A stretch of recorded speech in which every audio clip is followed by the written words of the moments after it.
പാലക്കാട് ഏറ്റവും വലിയ ഉദ്യാനമായ മലമ്പുഴ ഇപ്പോൾ ഒരു വർഷത്തോളമായി അടഞ്ഞുകിടക്കുകയാണ്. പ്രധാനമായും മലമ്പുഴ നവീകരണത്തിന്റെ ഭാഗമായിട്ടാണ് ഇത്തരത്തിൽ അടഞ്ഞുകിടക്കുന്ന സ്ഥിതിയിലേക്ക് എത്തിയിട്ടുള്ളത്. അതിനെതിരെ ശക്തമായ പ്രതിഷേധവുമായി ഇപ്പോൾ ഇന്ത്യൻ നാഷണൽ കോൺഗ്രസും രംഗത്തെത്തിയിരിക്കുകയാണ്. പ്രധാനമായും MLA-യുടെ അലംഭാവമാണ് ഇത്തരത്തിൽ നവീകരണം വൈകുന്നത് എന്നാണ് കോൺഗ്രസ് ആരോപിക്കുന്നത്. DCC പ്രസിഡന്റ് തങ്കപ്പൻ ചേരുന്നുണ്ട്. എന്താണ് പ്രധാനമായും നിങ്ങൾ ഉന്നയിക്കുന്നത്? ഈ നവീകരണത്തിന് അശാസ്ത്രീയമാണ്. ഇങ്ങനെയല്ല നവീകരിക്കുക.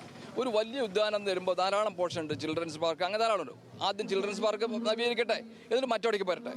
അപ്പോൾ അത് പൂർത്തിയായിട്ട് മറ്റു ഓരോ സെക്ഷൻ എടുക്കുക. അങ്ങനെയാണ് ഒരു വലിയൊരു ഉദ്യാനത്തിന് നവീകരണം ഉണ്ടാക്കേണ്ടത്. അതിന് പകരം ഒരു വർഷമായി അടച്ചു കിട്ടുന്നു, ഒന്നും ചെയ്യുന്നുമില്ല. എന്നാൽ അതിന് സമയബന്ധിതമായി പൂർത്തിയാക്കാൻ കഴിയണം. ഇത് കൊടുത്തത് ആ കഴിഞ്ഞ കാല LDF ഗവൺമെൻറ്റിൻ്റെ സന്തത സഹകാരിയായിട്ടുള്ള ഊരാങ്കലിലാണ് കൊടുത്തത്. അവർക്ക് ഒരു തടസ്സമില്ലല്ലോ. ഗവൺമെൻറ് ഒട്ടി നിൽക്കുന്ന ആളുകളാ. എന്നിട്ട് എവിടെ തടസ്സം എന്നുള്ളത് അതിൻ്റെ ഉത്തരവാദിത്തം അതിന് ഈ ജനപ്രതിയായിട്ടുള്ള പ്രഭാരനിലില്ലേ?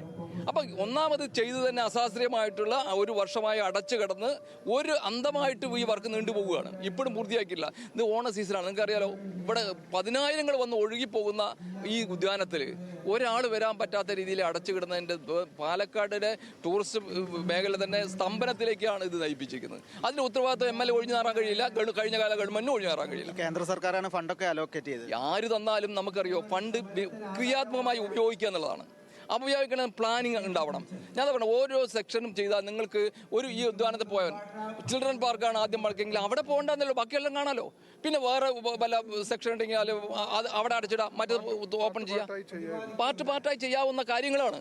അതിന് പകരം അടച്ചിട്ട് ഇവിടെ ഒരാളും സന്ദർശനം ഇല്ലാത്ത വിധത്തിൽ നിരോധനമാക്കി ഉണ്ടാക്കി വെച്ചിരിക്കുന്നത്. UDF സർക്കാരിന്റെ ശ്രദ്ധയിൽപ്പെടുത്തും, 100% ശ്രദ്ധയിൽപ്പെടുത്തുകയും പറ്റാവുന്ന രീതിയിൽ അത് എങ്ങനെയാണ് പ്രാവർത്തിയാക്കാൻ പറ്റുക അത് ചെയ്യുകയും ചെയ്യും. എന്തായാലും ശക്തമായ പ്രതിഷേധം. അതായത് ഈ ദൃശ്യങ്ങളിൽ കാണുന്നത് പോലെ തന്നെ MLA ഉറങ്ങുകയാണ്. MLA ഈ പാട്ട കൊട്ടി ശബ്ദമുണ്ടാക്കി ഉണർത്താൻ വേണ്ടിയുള്ള ഒരു സമരമാണ്. വളരെ ഒരു പ്രതീകാത്മകമായ സമരം തന്നെയാണ് കോൺഗ്രസിന്റെ ഭാഗത്ത് നിന്നും ഉണ്ടായിട്ടുള്ളത്. എന്തായാലും എത്രയും പെട്ടെന്ന് ഈ ഉദ്യാനം തുറന്ന് പ്രവർത്തിക്കണം എന്ന് തന്നെയാണ് കോൺഗ്രസും ആവശ്യപ്പെടുന്നത്. മലമ്പുഴയിൽ നിന്നും രമേശ് റാമിനൊപ്പം സച്ചിൻ വള്ളിക്കാട്, ന്യൂസ് മലയാളം.